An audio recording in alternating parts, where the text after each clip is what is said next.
Assalamualaikum warahmatullahi wabarakatuh. Jumpa kembali dengan saya, Mahmud Barok, manajer online Tribun Cirebon.com dalam acara Bincang Asik Tribun Jabar. Bersama dengan narasumber yang juga sangat asik. Di sebelah kiri saya sudah hadir Bapak Asep Z. Fauzi, Ketua KPU Kabupaten Kuningan. Siap. Selamat sore. Selamat sore, Kang Mahmud. Ya. Selamat sore semuanya. Ini kita sangat senang sekali bisa diterima oleh Kang Asfa. Jadi ini punya panggilan yang luar biasa, Kang Asfa ya. Ya, biar mudah diingat. Siap. Karena nama Asep kan standar ya. Bahkan sedunia ada nama Asep. Paguyubannya ada. Ikut juga, Kang. Di sini ada 3 nama Asep.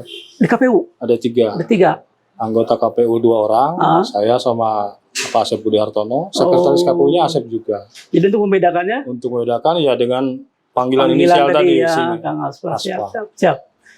Hari-hari ini tentu akan ya menjadi hari yang sangat sibuk sampai seterusnya sampai tahun 2024 ya. Atau mungkin 2023 setidaknya ya. Ya, sampai selesai tahapan. Sampai selesai tahapan. Nyambung pilkada. Betul. Nah, apa saja kemudian yang sekarang sedang digarap oleh KPU Kabupaten Kuningan? Banyak hal yang sedang kami lakukan, sedang kami persiapkan, terutama terkait dengan tahapan penyelenggaraan pemilu ya. Bahkan sejak tahun kemarin kita sudah running menyusun berbagai perencanaan kegiatan, program dan lain-lain, termasuk juga sosialisasi pendidikan pemilih. Kita lakukan terus sampai yang terbaru saat ini kita sedang mengikuti fase pendaftaran partai politik. Pendaftaran ya. Tidak hanya itu, kita juga sedikit nyerempet ke pilkada. Sambil juga menjalankan tahapan pemilu, kita juga melakukan tahap persiapan anggaran untuk pilkada yang akan datang. Jadi lumayan padat lah. Tapi enjoy. Tuh. Nikmati saja, Kang. Nikmati saja, jalani saja. Untuk proses pendaftaran sampai tanggal berapa? Sesuai jadwal tanggal 14 Agustus itu akhir masa pendaftaran sampai pukul 23.59. Nah ini berbeda dengan hari-hari sebelumnya. Proses pendaftaran mulai tanggal 1 sampai 14. Nah tanggal 1 sampai 13 Agustus setiap pukul 8 sampai 16.00. Khusus hari terakhir dimulai pukul 08.00 sampai 23.59 tengah malam. Dan itu kalau berdasarkan yang sebelum-sebelumnya ada juga kan yang di akhir-akhir ya, yang daftar? Selalu ada karena prinsipnya kita membuka kesempatan seluas-luasnya kan gitu ya kepada masyarakat untuk mendaftarkan ini sampai detik-detik akhir. Hanya kerugiannya kalau sudah diinjuri ya tidak ada lagi kesempatan untuk melengkapi dokumen persyaratan. Tetapi itu pun terpusat di KPRI ya, karena kami di daerah tidak melakukan proses pendaftaran. Kita hanya mengikuti proses itu di daerah masing-masing sambil kita juga prepare barangkali nanti ada hal yang perlu dikonfirmasi atau diklarifikasi dan lain-lain gitu atas perintah KPRI. Jadi verifikasinya mungkin ya? Ya nanti terutama setelah proses pendaftaran mulai 16 Agustus akan masuki proses verifikasi administrasi. Nah, di situ porsi kita akan masuk, yaitu dalam hal memverifikasi secara administrasi kaitan keanggotaan partai politik. Kalau sampai sejauh ini sudah ada berapa partai baru yang sudah sowan, sudah lapor ke KPU di daerah? Kalau di Kabupaten Kuningan kurang lebih ada 8 kali ya. Ada 8 partai politik yang sudah koordinasi secara kelembagaan dengan Kesbangpol, lalu kemudian koordinasi dengan kami dan ke mitra kerja kami Bawaslu, kurang lebih 8. 8 ya? 8. Ini sudah termasuk dengan yang baru atau yang lama semua? Yang baru. Yang baru ya? Yang baru terbentuk menjelang persiapan pemilu 2024. Kalau yang lama kan 16 parpol. Iya. 16 parpol nasional, artinya ada sekitar 24 parpol kali ya, gitu. Sangat banyak ya? Ya, lumayan lah. Lumayan banyak. Kalau melihat dari idealnya gitu ya, mungkin pemilu dengan banyak parpol agak bukan merepotkan sih, mungkin akan lebih banyak kerja keras yang dilakukan ya, gitu ya. Bagi kami tidak ada yang membedakan sebetulnya. Berapapun jumlah parpol, karena kinerja kami kan standar, diatur oleh norma dan lain-lain. Ya mungkin yang kontroversi itu di level masyarakat kelihatannya. Ada yang menganggap bahwa pemilu lebih sederhana, itu lebih mudah. Ukuran kesederhanaan itu diantaranya diukur dari jumlah parpol. Ya, tetapi sesungguhnya itu juga menjadi debatable kalau dikaji lebih dalam. Karena sebetulnya kan masyarakat kita kan masyarakat multikultur ya. Betul. Dengan beragam perbedaan, latar belakang, kelas sosial dan lain-lain. Ya karena banyaknya aspek itu ya otomatis dibutuhkan preferensi politik untuk sebagai saluran politik ya. Saluran. Nah bisa jadi partai-partai yang ada hari ini belum cukup menjadi saluran segmentasi masyarakat yang ada. Bisa jadi kan begitu kan analisanya. Ya. Nah meskipun ini bisa dibantah. Artinya lebih banyak saluran politik yang secara kelembagaan dibentuk berupa partai politik sebetulnya lebih, kalau menurut saya secara pribadi bisa jadi lebih menguntungkan masyarakat karena banyak pilihan, banyak varian. Ya, seperti itu. Hanya memang dari segi teknis agar ada resiko. Karena lebih banyak parpol, mesti nanti lebih banyak calon. Betul. 2019 dengan 16 partai politik di Kabupaten Kuningan, sementara alokasi kursi 50, 50 kursi dari DPRD. Padahal tidak semua parpol mengisi slot alokasi kursi di setiap dapil. Nah, itu jumlah calegnya kisaran 587 orang. 587 orang untuk memperebutkan 50. Untuk memperebutkan 50 kursi di 16 partai politik. Nah, artinya ketika nanti ada lonjakan jumlah parpol, misalnya seperti yang sekarang, yang sudah melakukan aktivasi akun sipol di KPRI kan ada 42 parpol. Nah, kalau itu semuanya mendaftar, lalu semuanya memenuhi syarat sesuai ketentuan perundang-undangan, lalu ditetapkan sebagai partai politik, artinya akan ada banyak parpol. Nah, taruhlah kalau 50 kursi di Kabupaten Kuningan, itu sudah berapa? Nah, kira-kira begitulah. Itu yang kaitannya resiko secara teknis. Karena masyarakat awam relatif nggak mau ribet kan gitu ya. Buka surat suara, sejumlah nomor di sana berjejer, berderet, sementara tidak didukung oleh foto. Hanya ada nama. Hanya ada nama aja ya. Hanya ada nama, nomor urut dan logo partai. Logo partai. Tapi kita belum tahu nanti desain surat suara untuk 2024 seperti apa. Hanya memang tidak mungkin menggunakan kertas yang luar biasa besar kan gitu ya. Sementara calegnya cukup banyak, lalu harus dilengkapi foto. Kalaupun ada foto, mesti ukurannya kecil sekali ya. Jadi tidak efektif juga. Kan gitu. Nah, kelihatan wajahnya siapa. Siapa ini kan mirip semua jadinya kan gitu. Betul.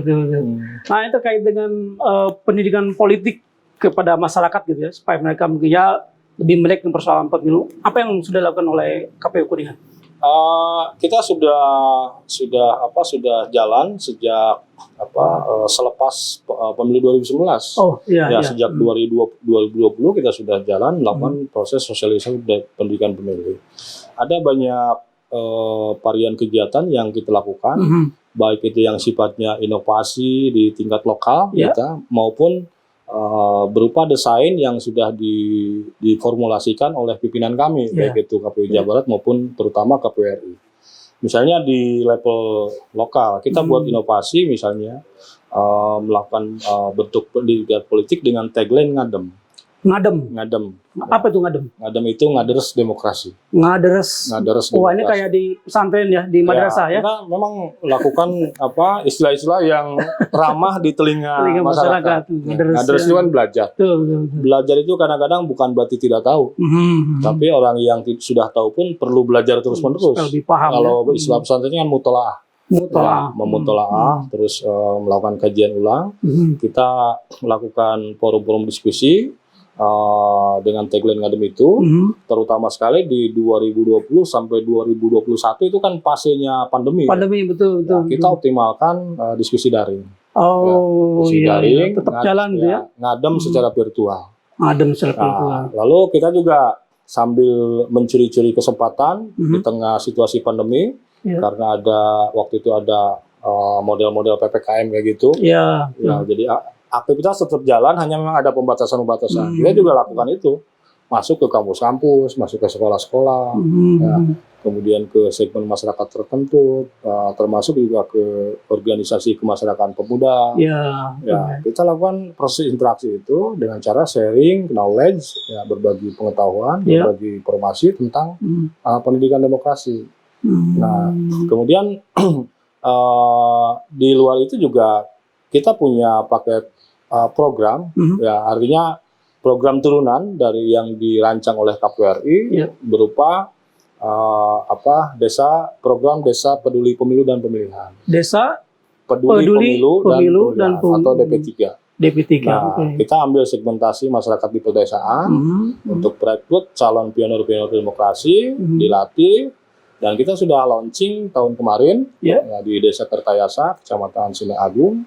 Hanya memang agak kesulitan dari segi konsolidasi anggarannya, karena memang tidak dibekali anggaran secara khusus untuk program itu. Tapi masih jalan itu si program itu? Masih, hanya memang tentatif, tidak rutin. Yang rutin itu kegiatan ngademnya itu, ngadem demokrasi. Ngadem berapa kali dilakukan dalam sebulan atau gimana? Kita intensif ya sebelum tahapan pemilu 2024 berlangsung, kita lakukan setiap bulan itu rutin. Harus setiap bulan ya. Ya, itu inisiatif kami mengundang berbagai tokoh lokal, region sampai tokoh nasional, termasuk pimpinan kami KPRI, kita undang pegiat-pegiat demokrasi, mengulas berbagai tema. Berbagai tema. Artinya tidak terbatas pada tema tertentu, sepanjang tema itu dirasa dibutuhkan oleh masyarakat. Nah, seperti itu. Kalau kan udah masuk ke kampus, sudah ke kalangan anak muda, sebenarnya bagaimana respon atau antusias anak muda Kuningan gitu terkait dengan pemilu ini? Sebetulnya respon mereka cukup bagus ya. Hanya memang perlu desain ulang, perlu redesain bagaimana kita misalnya mengakomodasi kepentingan mereka dari segi kebutuhan informasi. Karena memang KPU kan lembaga KPU Kabupaten Kuningan, khususnya lembaga penyelenggara pemilu di level kabupaten, hanya satu-satunya lembaga, dihuni hanya oleh 5 orang komisioner, tambah belasan sekretariat. Ya, artinya kalau secara keseluruhan kan 25 orang kurang lebih. Harus menjangkau 1 juta lebih penduduk Kuningan kan nggak mungkin. Artinya di sini memang perlu kerja kolaboratif ya, antara KPU dengan komponen masyarakat lain, termasuk juga dengan pemerintahan. Nah, beruntung pemerintah kabupaten juga cukup support terhadap kegiatan pendidikan politik yang digelar melalui kantor Kesbangpol. Kantor Kesbangpol mengadakan kegiatan pendidikan politik atas inisiatif mereka, menjangkau segmentasi pemilih tertentu dengan sumber anggaran dari APBD. Lalu kita diberi kesempatan masuk, misalnya Bawaslu, lalu mengambil segmen misalnya pemilih pemula, pemilih perempuan, lalu ada kelompok-kelompok masyarakat yang terstruktur seperti Ormas, LSM, organisasi masyarakat pemuda. Nah, mudah-mudahan ketika tahapan ini berlangsung, program itu semakin digencarkan. Karena menurut hemat kami, pemilihan umum itu akan hajat kita bersama. Hajat kita bersama, ya pemerintah, ya masyarakat, semua elemen, semua komponen terlibat di sana. Bahkan tidak hanya yang memiliki hak pilih yang terlibat. Kelompok masyarakat yang tidak punya hak pilih juga terlibat. Ikut terlibat. Contohnya TNI Polri. Betul. TNI Polri kan tidak punya hak pilih. Hak pilih itu kan substansinya ada 2 hal. Hak memilih, hak dipilih. Nah, itu hak pilih. Nah, tidak punya hak memilih, tidak punya hak dipilih, tapi ikut sibuk ya mensukseskan penyelenggaraan pemilu. Ya, artinya semua komponen masyarakat sebenarnya punya potensi untuk itu. Semua potensi untuk itu, tinggal bagaimana mendorong peran-peran mereka sesuai dengan core-nya masing-masing, sesuai dengan proporsinya masing-masing. Bahkan anak-anak SMP atau anak remaja yang di bawah 17 tahun notabene belum memiliki hak pilih, mereka sebenarnya bisa terlibat dalam proses pemilihan. Misalnya belajar memantau. Belajar melakukan proses pengawasan partisipatif. Hanya memang karena belum punya kesadaran, masih kesadaran naif lah kira-kira harus diafirmasi oleh siapa? Misalnya oleh gurunya, oleh pembimbingnya, oleh orang tuanya. diajak, misalnya hari H. Hari H itu kan bukan hari libur, ya, tapi hari kerja yang diliburkan. Diliburkan. Ya. Artinya sekolah, perguruan tinggi, tempat kerja, perusahaan-perusahaan itu kan wajib meliburkan untuk memberi kesempatan masyarakat datang ke TPS. Ya. Nah, datang ke TPS, ada yang masuk ke TPS karena punya pilih, ada yang tidak masuk karena tidak punya pilih. Nah, bisa saja anak sekolah level SMP atau SLTA kelas 10 karena belum usia 17 tahun didorong oleh gurunya, misalnya oleh guru PPKN dulu ya. PPKN. Dorong, diberi tugas terstruktur untuk melakukan pengamatan terhadap proses pemilihan, pemungutan suara sampai penghitungan, lalu dilaporkan. Itu kan pendidikan politik. Iya. Dan model pendidikan politik itu saya kira yang seperti itu lebih efektif ketimbang cawe-cawe di forum, kan ini ceramah-ceramah, lalu teori-teori, mereka bisa melakukan pengamatan langsung, belajar langsung, bahkan terlibat langsung. Hanya memang sesuai proporsi yang bersangkutan. Kira-kira begitu. Dan hal seperti itu sejak pemilu kita dorong. Itu udah pernah dilakukan? Ya, kita dorong soal bagaimana misalnya guru yang bersangkutan, kalau yang bersangkutan menilai atau tidak kan itu domain mereka. Kita tidak punya hak menekan kan gitu ya. Artinya mungkin mesti ada pendekatan juga ke pihak guru-guru gitu ya. Guru-guru. Itu kan guru-gurunya rata-rata menjadi penyelenggara, menjadi petugas KPPS. Kan gitu. Ya, artinya memang hari itu momentum yang luar biasa. Ya, momentum mencetak sejarah untuk semua komponen bangsa. Terlibat secara langsung, menyaksikan langsung, menjadi saksi sejarah, pelaku sejarah, bagaimana hari pemungutan dan penghitungan suara itu bisa menjadi pintu awal untuk terjadinya perubahan ya. Kan, itu kan menentukan paling tidak 5 tahun ke depan. Nah, dari sana akan lahir presiden, wakil presiden, ya, anggota DPR RI. DPD RI, sampai provinsi, sampai DPD kabupaten kota. Biar mereka tahu siapa calon pemimpin yang bersangkutan, meskipun masih kecil, kan gitu ya.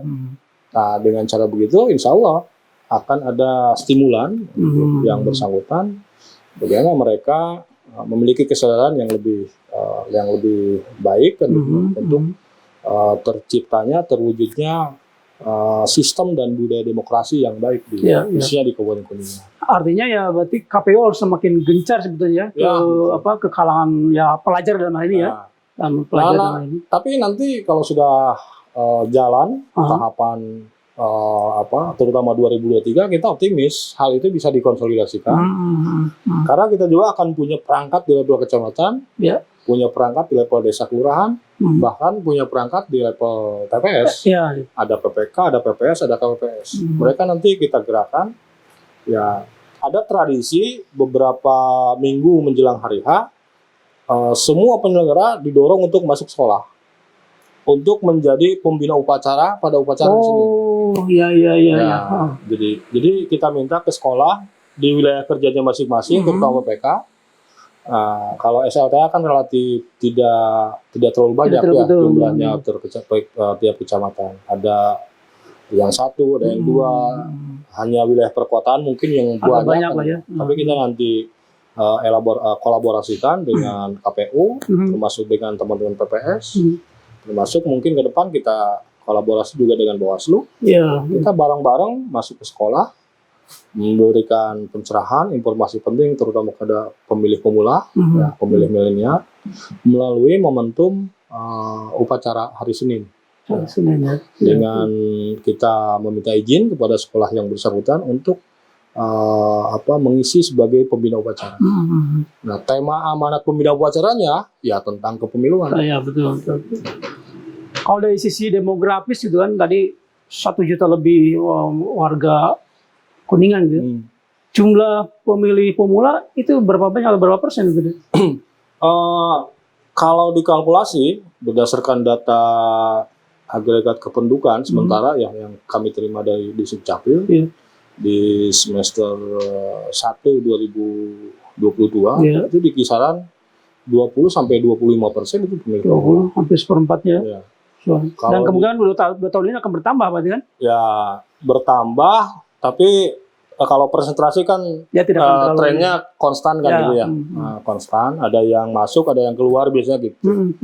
Nah, ada yang pindah domisili nanti mungkin karena bekerja perantauan, ada yang mudah-mudahan tidak lah, ini hanya contoh, ada yang meninggal, mudah-mudahan panjang umur semuanya.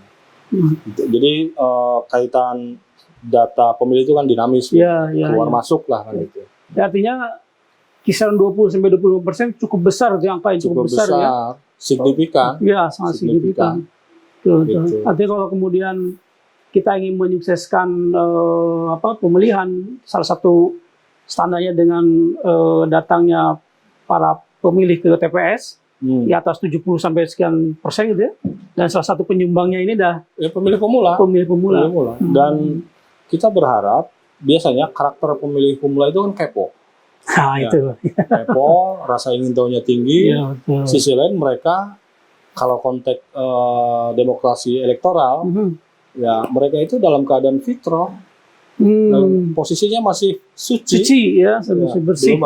Belum masih bersih lah, belum ada pengaruh-pengaruh negatif politik. Hanya mungkin ada di antaranya ya karena ada arus informasi seiring dengan era globalisasi, ya perlu diperkuat juga literasi mereka, terutama dalam bermedia sosial. Karena biasanya pemilih pemula itu kan kecenderungannya aktif di medsos. Betul. Nah, sementara kita tahulah bagaimana situasi medsos, informasi kalau kita tidak cerdik, tidak pandai memfilter, itu kan semuanya masuk. Ya, kayak asbak lah kira-kira gitu. Betul. Yang dari A sampai Z semuanya masuk. Kalau tidak dibekali literasi yang baik, ya kita juga khawatir mereka akan terdampak. Terkontaminasi. Ya, banyak hoax kan gitu ya. Terutama kalau setiap pemilu itu kemarin saja 2019 kan ratusan hoax tentang pemilu. Betul. Ya harus diimbangi dengan informasi-informasi positif. Oleh karena itu ya kita minta kerjasama semua pihak gitu ya, di Kabupaten Kuningan khususnya untuk sama-sama memagari generasi kita dari bahaya hoax. Hoax itu kan kalau saya sering mengistilahkan hoax itu informasi bohong, informasi palsu yang diproduksi oleh orang-orang cerdas tetapi jahat. Iya, betul. Lalu dibagi-bagikan, diterima, ya, dibaca oleh orang-orang baik tapi bodoh. Nah, mending kalau orang-orang baik dengan literasi yang baik, dia pasti akan menyaring, membedakan mana informasi yang benar, mana yang tidak. Nah, kalau diterima oleh orang baik tapi tidak cerdas atau bodoh, dia langsung terbakar emosinya misalnya karena sudah terpolarisasi, misalnya kalau sudah ada calon dan lain-lain, lalu dia bagi-bagi, akhirnya jadi dosa jariah.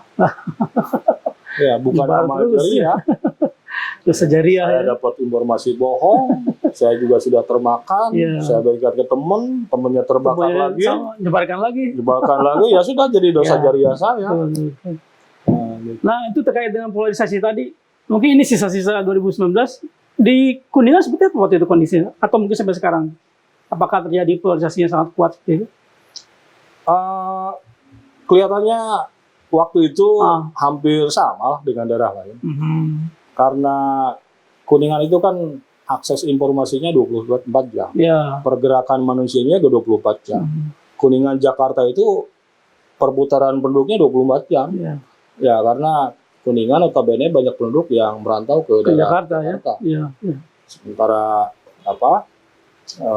sisi lain juga kandidat capres waktu itu kan dua pasang. Memang mau tidak mau harus berhadapan-hadapan di level pendukungnya. Hanya setelah diamati secara sesama, ternyata situasi itu hanya terjadi di media sosial. Lebih menonjol di media sosial, di dunia nyata ya relatif biasa saja. Biasa saja. Dan terbukti selama tahapan pemilu 2019 kemarin, Kuningan kondusif. Tidak ada bentrokan fisik, tidak ada kaca pecah misalnya, tidak ada batu melayang, jadi semuanya kondusif.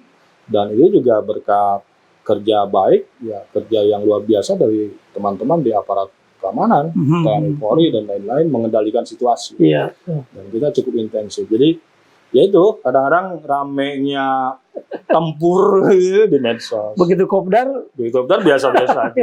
Gitu. Ya, ya. Ini kan Kuningan ini ya lebih banyak agraris ya. Ya. Artinya masyarakatnya pun ya banyak masyarakat petani gitu. Bukan kemudian merendahkan, tetapi mungkin secara pemahaman harus banyak dibantu begitu ya. Ya. Apa yang dilakukan untuk bisa membuat masyarakat di pedesaan itu semakin melek dengan pemilu ini? Kita gagas desain pendidikan politik berbasis desa. Hanya memang ini tidak bisa dilakukan secara mandiri oleh KPU, perlu peran serta, dukungan, support dari pemerintah daerah. Dan desain seperti itu sudah kita sampaikan. Ya, kita transfer gagasan itu. Yeah. Bagaimana, misalkan kita nggak bisa perintah-perintah itu ke perangkat desa kelurahan kan gitu ya, kan beda jalur. Hanya pemerintah daerah yang bisa melakukan itu. Hanya memang perlu dilakukan kajian yang lebih mendalam, lebih teknis, kira-kira potensinya seperti apa. Tetapi paling tidak ini kita juga bisa elaborasikan, bisa kolaborasikan dengan desain model pendidikan politik yang tadi itu desa peduli, ya, dan pemilihan. Nah, tetapi biasanya dalam setiap tahapan pemilu kita punya relawan biasanya. Ya, membentuk relawan, misalnya seperti Pilkada 2018. Kita punya relawan namanya relawan demokrasi. Relawan demokrasi. Nah, lalu ada juga agen sosialisasi. Ya, kita dorong mereka fokus untuk melakukan pendidikan politik kepada masyarakat, lalu dibagi segmentasi pemilih. Dari mulai pemilih pemula, pemilih muda, pemilih perempuan, pemilih keagamaan, pemilih termasuk pemilih marginal dan lain-lain. Kita dorong mereka untuk melakukan tatap muka secara langsung dengan masyarakat. Mengkonfirmasi misalnya apakah mereka sudah tahu ada pemilu atau tidak. Kalau tidak tahu kita sampaikan informasinya, lalu mengenalkan kontestannya dan lain-lain. Nah, kita intensif, hanya memang karena keterbatasan jangkauan gitu, tidak merata semua wilayah. Tapi tentu kita manfaatkan, kita optimalkan peran serta kinerja teman-teman ad hoc nanti, ya, yaitu anggota PPS. Karena di setiap desa kan ada PPS. Pasti ada PPS ya. 3 orang anggota PPS dan 3 orang sekretariat. Nah, rata-rata mereka itu tokoh lokal, tokoh pemuda, misalnya tokoh masyarakat, tokoh agama. Karena tokoh lokal, paling tidak dia punya banyak akses ke segmen-segmen masyarakat di sekitarnya. Dan langkah itulah yang kemudian kita lakukan, sambil juga kita kolaborasikan dengan pemanfaatan teknologi informasi. Misalnya 2018 kemarin, KPU Kabupaten Kuningan, satu-satunya KPU Kabupaten Kota, ya mungkin di Jawa Barat, saya nggak tahu kalau di level nasional, yang menggelar misalnya lomba pembuatan iklan layanan masyarakat. Tingkat PPS dan tingkat PPK. Yang bikin PPS-nya? PPS-nya, sama PPK-nya, dengan ketentuan durasi tertentu, ya tentu kita adaptasi karena kita bukan profesional, ya artinya yang penting durasinya pendek kan, tidak seperti film kan, paling 1 menit 2 menit lah kan gitu. Lalu mereka dalam proses itu kan membuat skenario, lalu mengumpulkan perangkat, termasuk juga melibatkan masyarakat dalam pembuatan video itu. Nah, dan kalau misalnya teman-teman dari tribunnews.com soal masyarakat juga yang ingin tahu bagaimana gambaran produk mereka, masih bisa diakses di YouTube. Di YouTube ya? Karena kita perintahkan untuk diakses di YouTube dengan membuat channel YouTube masing-masing. Waktu itu tidak dihimpun di KPU Kabupaten Kota. Karena kita buat kriteria, 2 kriteria. 1 kriteria untuk mengukur secara teknis yang terbaik. Yang 1 yang paling banyak ditonton oleh masyarakat. Banyak viewernya. Nah, dari sana mereka termotivasi untuk menyebarluaskan produk itu. Paling tidak ke masyarakat sekitarnya, ke desanya, untuk sama-sama menonton itu. Secara tidak langsung mereka belajar dari video film itu. Tentang informasi hari H misalnya, lalu partainya, lalu hal-hal lain ya, termasuk kampanye anti money politik, hoax, politisasi sara, dan lain-lain.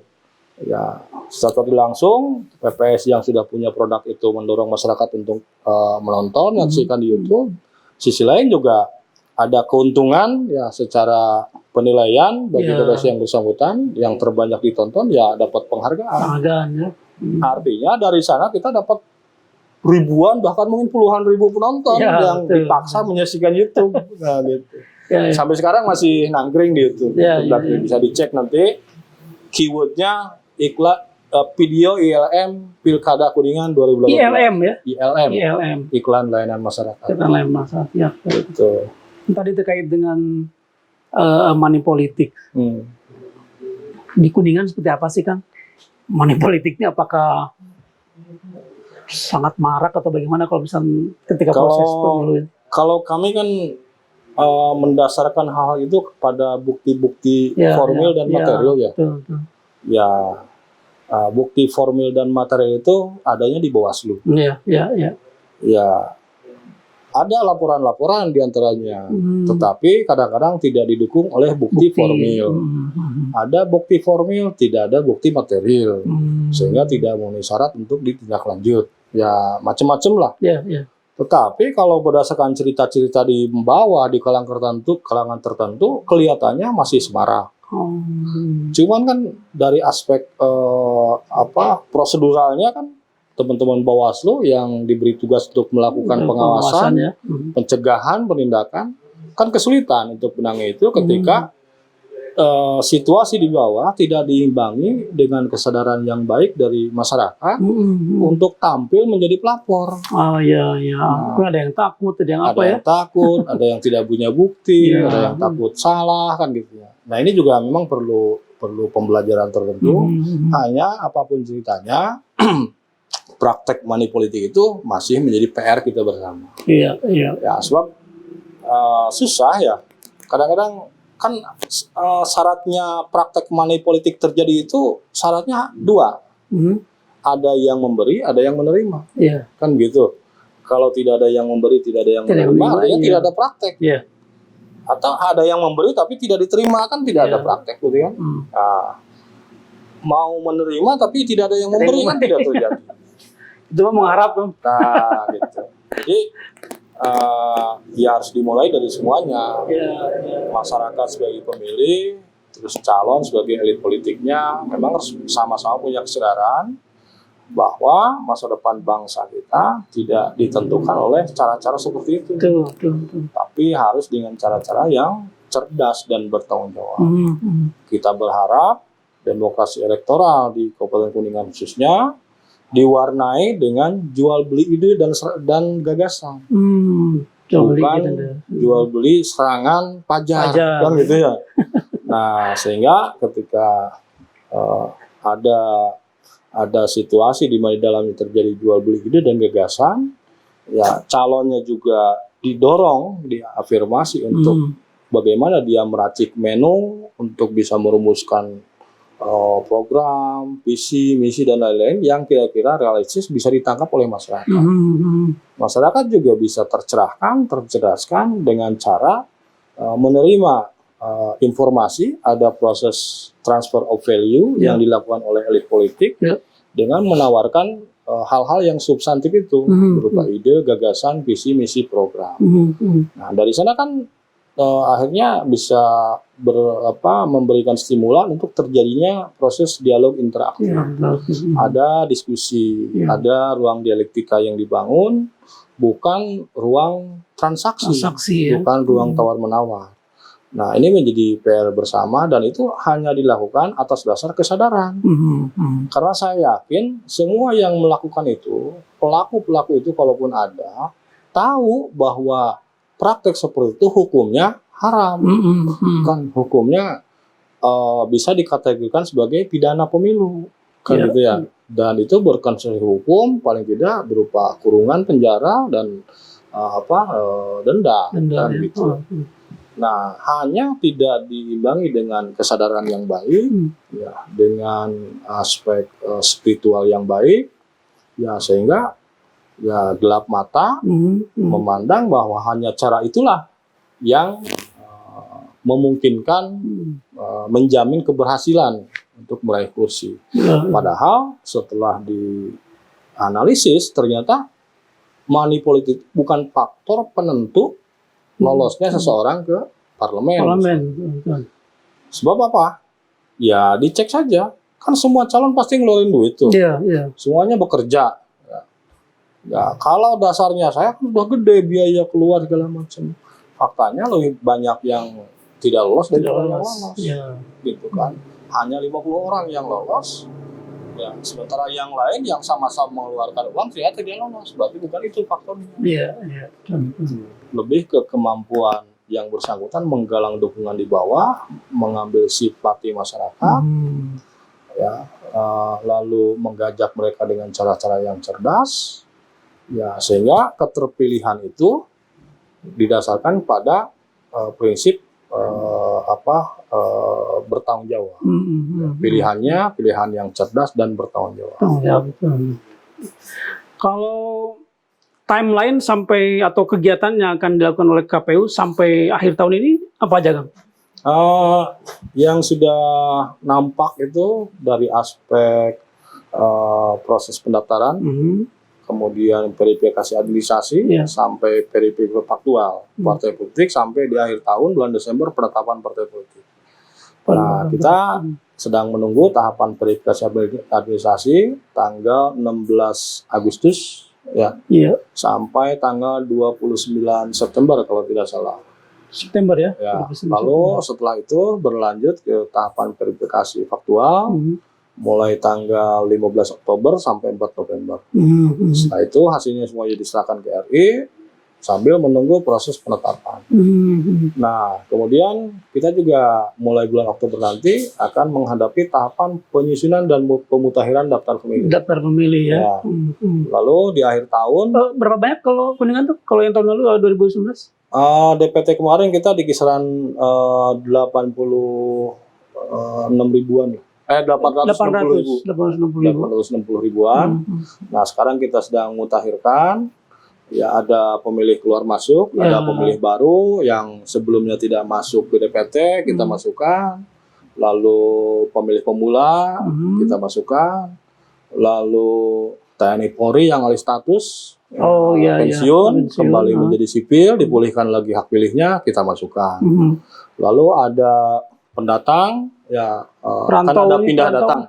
Ada pindah datang ya, gitu. Misalnya karena perkawinan, atau karena cerai misalnya, warga Kuningan sebelumnya domisili di luar Kuningan, tapi cerai, misalnya kembali lagi Kuningan, KTP-nya kembali Kuningan, kita masukkan. Atau misalnya ada orang luar dapat jodoh orang Kuningan, lalu tinggal di Kuningan, pindah domisili, kita masukkan. Nah, lalu ada yang keluar itu yang sudah meninggal, lalu ada yang alih status, tadinya sipil jadi TNI Polri, lalu kemudian ada yang dicabut hak pilihnya, dicabut, dan lain-lain. Ya, kita lakukan proses pemutakhiran sebulan sekali, namanya PDPB. Pemutakhiran daftar pemilih berkelanjutan. Ya, sejak 2020 kita lakukan itu. Jadi update tiap bulan, meskipun ada keterbatasan perangkat, ya karena yang punya wewenang mengupdate data kependudukan kan di Dukcapil. Ya, kita tidak punya perangkat di bawah, tapi sedikit-sedikit kita update lah. Ya, nanti eksekusi lebih detailnya nanti di proses coklit. Pencocokan dan penelitian. Lalu di akhir tahun mungkin antara Oktober November lah, kita juga akan mulai rekrut badan ad hoc tingkat kecamatan desa. Itu yang menonjol di 2022 ya. 2022. Kan kalau ya kita tahu kan warga Kuningan tadi sampaikan juga banyak yang merantau. Iya, betul. Nah, itu suka jadi kendala nggak sih orang-orang yang merantau? Kan kadang-kadang suka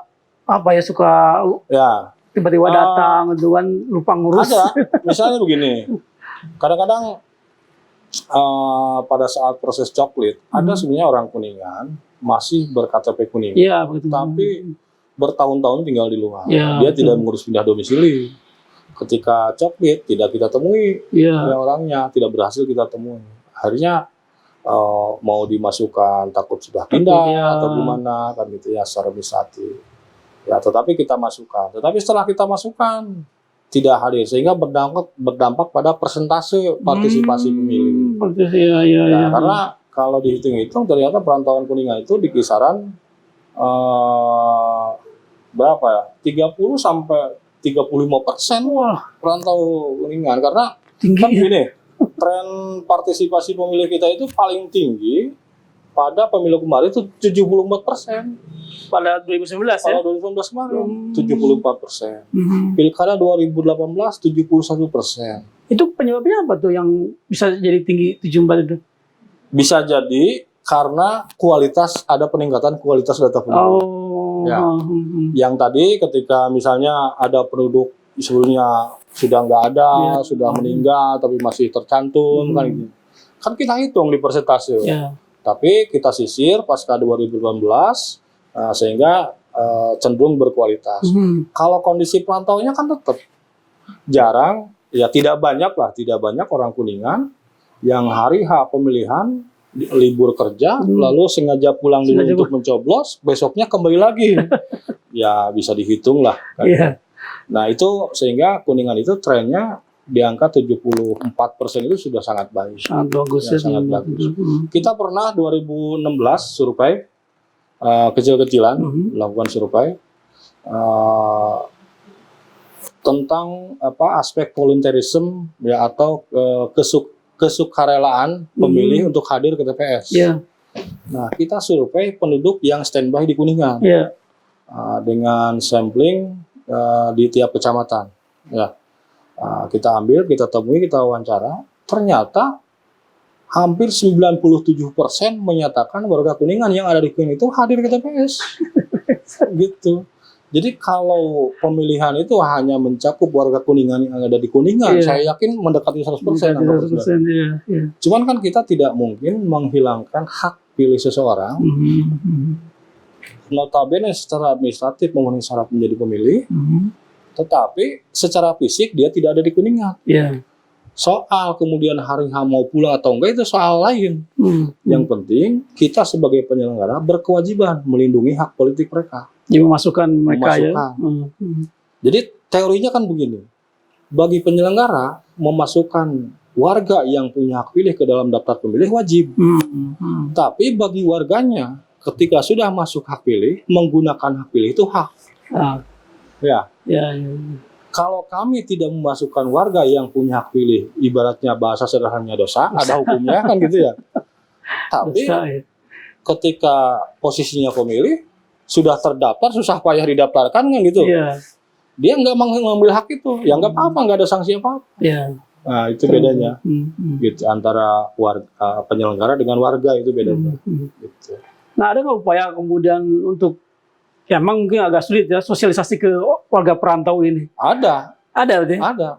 Hanya terbatas segmennya. 2018 kan perantauan Kuningan itu mayoritas kan sebenarnya tersebar di mana-mana. Tapi keumumannya gitu yang merantau di Jakarta, Bandung, Yogyakarta, Cirebon. Nah, kita lakukan roadshow pada Pilkada 2018 kemarin. Ada tim KPU yang ke Jogja sana berangkat, ngumpulin perantauan Kuningan yang di Jogja. Itu suka ada paguyubannya, Mas? Ada. Kita kerjasama dengan organisasi, misalnya organisasi mahasiswa. Nah, di Bandung misalnya ada Keluarga Mahasiswa Kuningan yang di Bandung. Lalu di Cirebon ada IMK. Di Jakarta ada KPMK kalau tidak salah ya, atau IPMK. Saya mohon maaf kalau kebalik. Terus di Jogja ada. Kita gandeng organisasi mahasiswa pelajar. Untuk kemudian menjadi mediator, memfasilitasi bagaimana simpul-simpul perantau berkumpul. Simpulnya saja. Karena kalau semua perantau diundang, kebayang kan gitu. Simpulnya diundang, kita sampaikan informasi, kita datang ke sana, kita bekali informasi mereka, dan diharapkan mereka bisa menyambungkan informasi ke teman-teman di kita. Dan alhamdulillah, hasilnya bisa kelihatan. Pilkada 2018 tingkat partisipasi pemilih itu di kisaran 71%.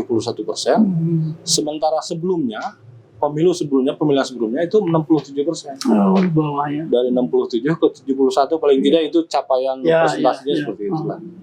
Nah, itu jadi kita sentuh masyarakat perantauan. Meskipun faktanya di hari H banyak yang tidak mudik, tidak pulang. Ya. Gitu. Kalau untuk pemilu sekarang ada rencana untuk roadshow juga? Mudah-mudahan. Kalaupun tidak, kita sekarang cuma sudah zaman IT ya.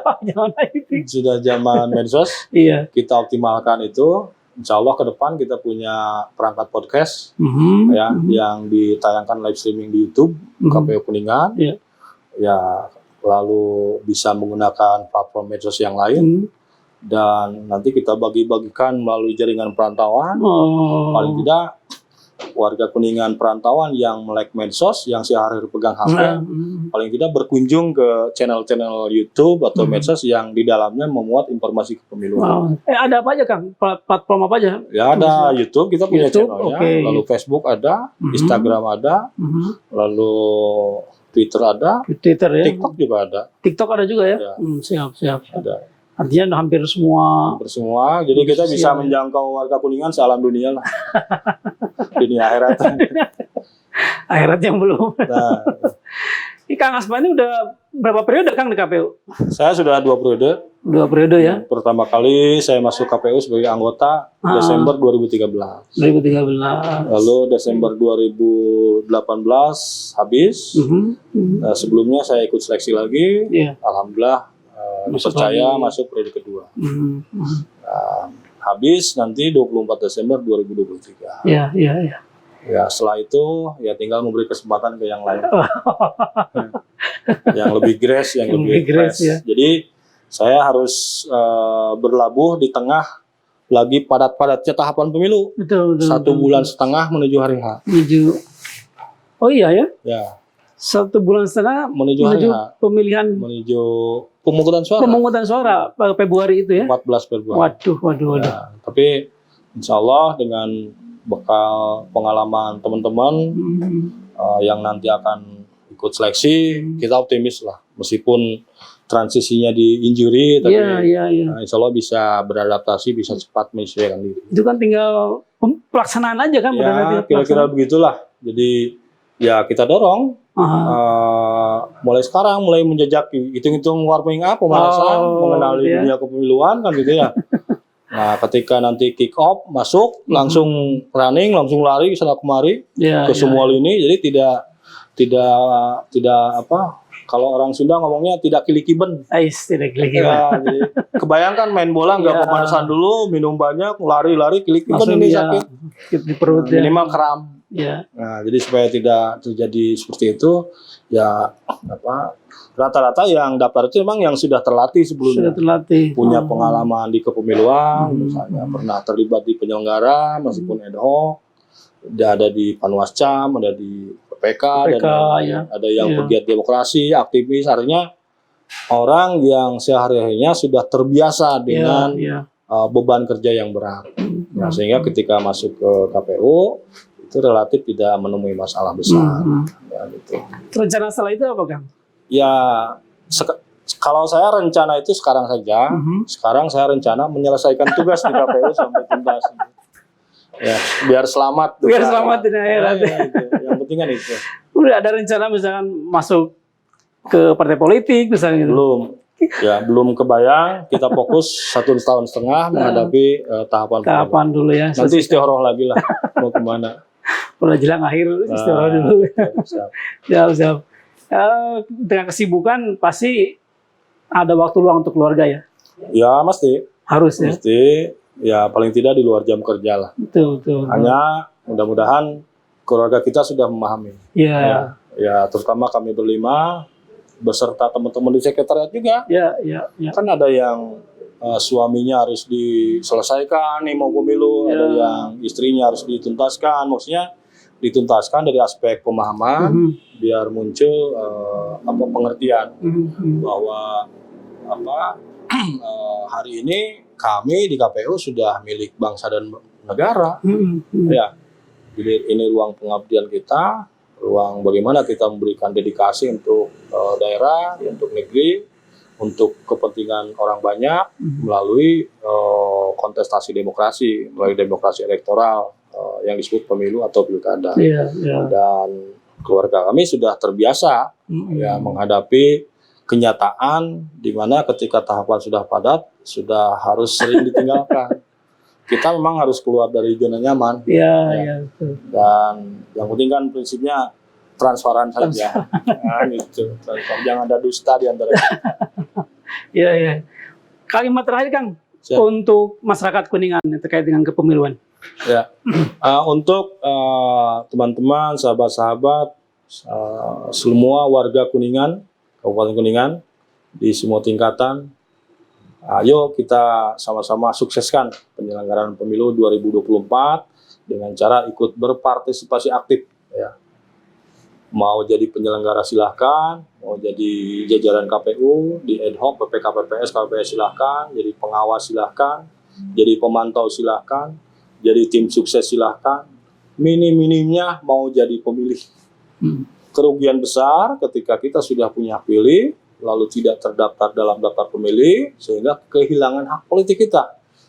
Pada akhirnya, pada tanggal 14 Februari tidak bisa menggunakan hak pilih. Oleh karena itu, ayo mulai sekarang bangkitkan gairah kita, ya, bangkitkan kesukariangan kita, kegembiraan kita, ya, wujudkan bahwa pemilu 2024 adalah sebagai pesta demokrasi, di mana kita semuanya saling bergembira, bukan saling benturan, marah-marah dan lain-lain, sehingga menjadi suasana menjadi seperti tidak aman, tidak nyaman, jadi genting. Ayo wujudkan rasa nyaman kita meskipun memasuki tahapan penyelenggaraan pemilu 2024. Jadikan momentum pemilu 2024 sebagai wahana wisata demokrasi dan wahana wisata politik dan edukasi demokrasi untuk kita semuanya. Insya Allah dengan pemilu 2024 yang berkualitas, harapan kita untuk memiliki pemimpin yang amanah, jujur, adil, mampu mensejahterakan semua masyarakat, insya Allah akan terwujud. Ya, itu saja yang disampaikan. Terima kasih. Demikian Tribuners, bincang-bincang asik saya dengan Ketua KPU Kabupaten Kuningan, Kang Asfa. Mudah-mudahan ada manfaat dan tentu pengetahuan bagi para pemilih khususnya di Kabupaten Kuningan ini. Kita akan berjumpa kembali di acara yang sama dan tentu waktu yang berbeda. Assalamualaikum warahmatullahi wabarakatuh. Hatur nuhun Kang Asfa. Siap.